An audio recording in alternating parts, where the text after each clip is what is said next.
తులసమ్మ వారికి దీపం ముట్టించాం. అమ్మ అనుగ్రహం ఎప్పుడు ఉండాలని కోరుకుంటున్నా. శ్రీ గురుభ్యో నమః. హరి వ్రత కథ. మనము ఈ పూజని వరమహాలక్ష్మి వ్రతాన్ని ఎంత భక్తి శ్రద్ధతో ఆచరిస్తామో అదే విధానంగా ఎవరైతే ఈ వ్రత కథని వింటారో వాళ్ళకి మాత్రమే ఆ పరిపూర్ణమైన పుణ్య ఫలము అని తెలియజేస్తుంది. పూర్వంలో కైలాస పర్వతంలో పార్వతీదేవి సాక్షాత్ పరమేశ్వరుల్ని వేడుకుంటుంది.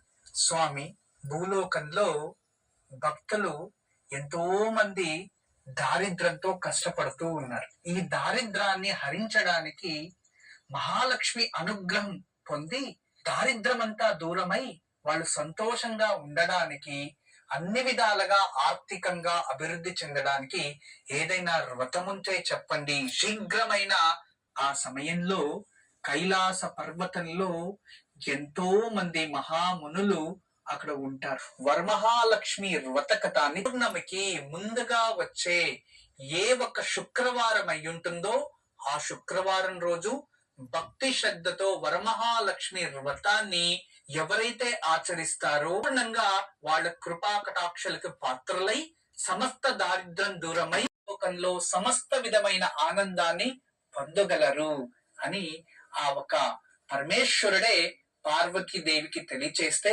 ఈ పూజని ఎలా ఆచరించాలి స్వామి అని అడిగినప్పుడు దానికి ఒక కథని తెలియచేస్తారు సాక్షాత్ పరమేశ్వరుల వారు. పూర్వంలో చారుమతి అనే ఒక మహా గుణవంతరాలు ఉంటుంది. తను ప్రతిరోజు దేవతారాధన, దేవత పూజ అంతా ఆచరిస్తూ ఉంటుంది. అదే విధానంగా తనకి ఎన్ని కష్టాలు వచ్చినా, ఎంత పరీక్షలు ఎదురైనా అత్తామామల్ని ఎంతో ప్రేమగా, ఎంతో పవిత్రమైన భావనతోనే తను ఆ అత్తామామలతో కలిసి సంతోషంగా జీవించడానికి ప్రయత్నిస్తూ ఉంటుంది. మరియు అదే విధానంగా జీవిస్తూ ఉంటుంది కూడా. ఒక రోజు తను నిద్రిస్తున్న సమయంలో కలలో, అమ్మా చారుమతి, నువ్వు రాబోయే రోజుల్లో శ్రావణ మాసంలో పౌర్ణమికి ముందొచ్చే శుక్రవారం రోజు వరమహాలక్ష్మి వ్రతాన్ని ఆచరించు, నీ కష్టాలన్నీ దూరం అయిపోయి చాలా సంతోషంగా ఉంటావు అని సాక్షాత్ మహాలక్ష్మి తన కలలో వచ్చి తెలియచేయగా, దాన్ని విని నిద్రలో కళ్ళు తీయంగానే బ్రహ్మ ముహూర్తం అయి ఉంటుంది. ఆ బ్రహ్మ ముహూర్తంలో ఆ కళ నిజమవ్వాలి అని సంతోషంగా లేస్తూ మళ్ళీ నిద్రించకుండా ఉదయాన్నే స్నానాలని చేసి ఆచరించి ఆ విషయాన్ని ఇంట్లో అత్తామామలకి తెలియచేస్తుంది. మరియు తనతో పాటున్న అందరి స్నేహితులకి చెప్తే ఈ వ్రతాన్ని మనం అందరూ కలిసి ఆచరిద్దాము, ఇది మంచి కళ అంటూ అందరూ కూడా శ్రావణ మాసంలో వచ్చే పౌర్ణమికి ముందు వచ్చే ఈ శుక్రవార వ్రతాన్ని వరమహాలక్ష్మి వ్రతంగా చారుమతి మరియు తన స్నేహితులతో పాటు ఈ వ్రతాన్ని ఆచరిస్తారు. ఇంట్లో మంటపాన్ని నిర్మాణం చేసి చక్కగా కలశాన్ని స్థాపించి యథాశక్తి పూజని చేసి ఆ మంటపానికి వరమహాలక్ష్మి నామస్మరణ చేస్తూ 9 ప్రదక్షిణలు ఆచరిస్తారు. అంటే ఈ రోజు ఈ ఒక మంటపానికి చక్కగా ఇలా 9 ప్రదక్షిణలు ఎవరైతే ఆచరిస్తారో వాళ్ళకి పరిపూర్ణమైన ఈ వరమహాలక్ష్మి అనుగ్రహం ఉంటుంది.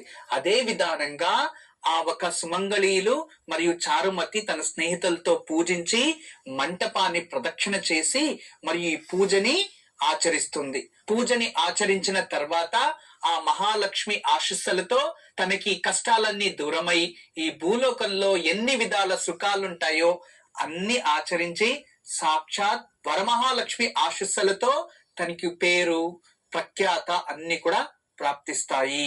ఈ ఒక చారుమతి గుణవంతరాలు కథని ఎవరైతే వింటారో, ఎవరైతే తెలియచేస్తారో ఇతరులకి, వాళ్ళందరికీ కూడా ఈ వరమహాలక్ష్మి అనుగ్రహం కూడా ఉంటుంది అని విశేషంగా భవిష్య పురాణంలో సూతమునులు భక్తులకి తెలియచేస్తారు.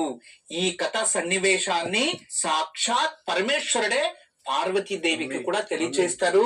ఈ వ్రతాన్ని పార్వతీదేవి కూడా ఆచరిస్తుంది. అంత గొప్ప వ్రతం వరమహాలక్ష్మి వ్రతం.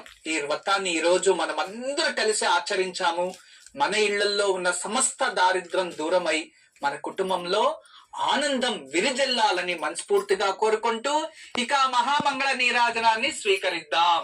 శీతాద్రి శిఖరాన పగడాలు తాపించు మా తల్లిలత్తుకకు నీరాజనం, పెంపైన నీరాజనం, భక్తి పెంపైన నీరాజనం.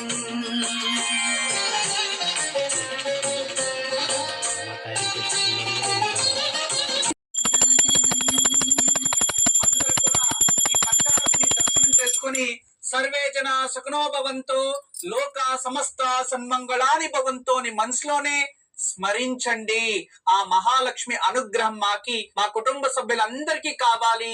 ఈ వ్రతంలో ఎటువంటి రీతంగా ఏదైనా అనుచితంగా ఏదైనా ఆలోచనలు వచ్చుంటే నన్ను క్షమించమ్మా అంటూ పుష్పము అక్షతలు 3 ఉద్దరణ నీళ్ళు తీసుకొని వదిలేసి నమస్కారం చేసుకొని ఈ వ్రతాన్ని ఈ రోజుకి సమాప్తి చేసి మళ్ళీ ఇదే విధానంగా ప్రతి సంవత్సరం వ్రతాన్ని ఆచరించే శక్తి నాకు ఇవ్వాలి అని మనస్ఫూర్తిగా ప్రార్థించండి. గురుజీ ఇక ఈ రోజు యోగ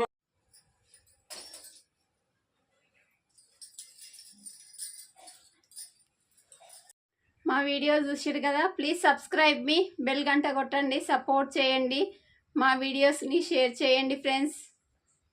support me. Bye friends. Mahalakshmi అందరినీ ఆశీర్వాదం ఇవ్వాలని కోరుకుంటున్నా. అందరూ బాగుండాలి ఫ్రెండ్స్. బాయ్. మా అమ్మవారి